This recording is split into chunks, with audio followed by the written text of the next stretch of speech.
It is another cold morning here in Norway, and again, I cannot go out to paint because it is way too cold. So I just decided to stay indoors and enjoy the comforts of my home while enjoying painting this beautiful morning today.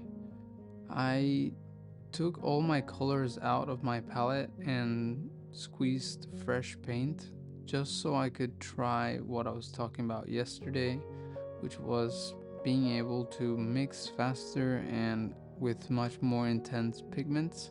And as I did that, I noticed that some of the colors that I still had in my palette I do not own anymore.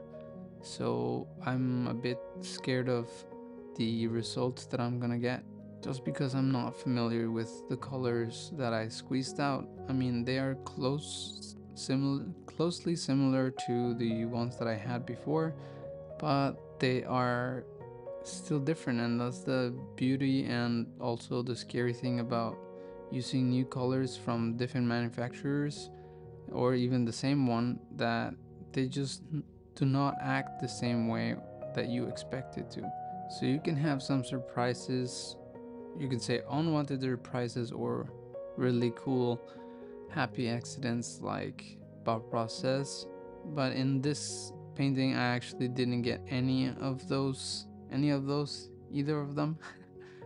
One of the hardest things to paint from this subject was that orange pinkish cloud.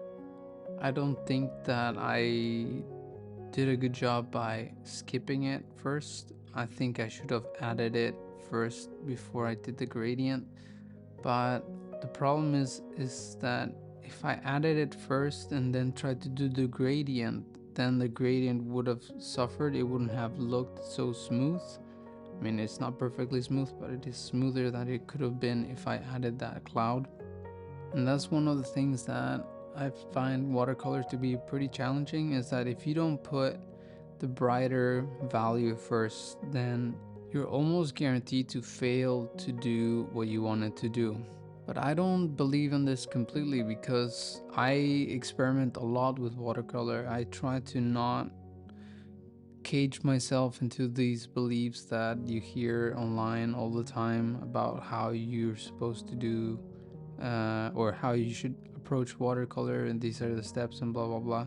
Like, I let myself just see what will happen, and you're gonna see me adding now the cloud after putting the gradient. And this is a risky thing, but it didn't seem too bad. The only wrong thing about it is the fact that the value is darker than what the gradient is, and it should be the other way around. But at the end of the day, these little things really don't matter as far or as long as you love what you're doing and you're enjoying painting whatever you're looking at.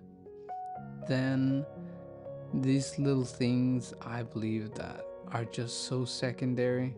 And whoever tells you that you're less of a better painter or less of a better person because you don't follow the rules as they're supposed to be, because blah blah blah, reasons, like, just don't listen to them. I mean, I think that a life worth lived is the one that you made a lot of mistakes and experimented a lot, and I love doing that, and I do that all the time, either with projects like this one of painting 100 days outside. Of course, I'm not outside today, but I'm painting from life, and that was the whole point of this project, and I think I've explained that many times. But also, every video that I upload is not technically the same, and that's just because I love experimenting and seeing what is the thing that I resonate the most with.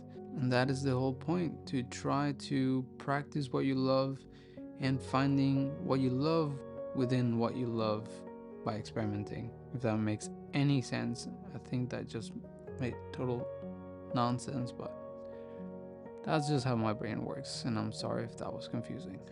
Now, there's nothing wrong about learning to do whatever you're practicing better or with better technique, but it should never come at the expense of the enjoyment of the thing that you set out to do, learn, and experiment with. I have been struggling with this before, and this is my way of trying to find the balance between the two.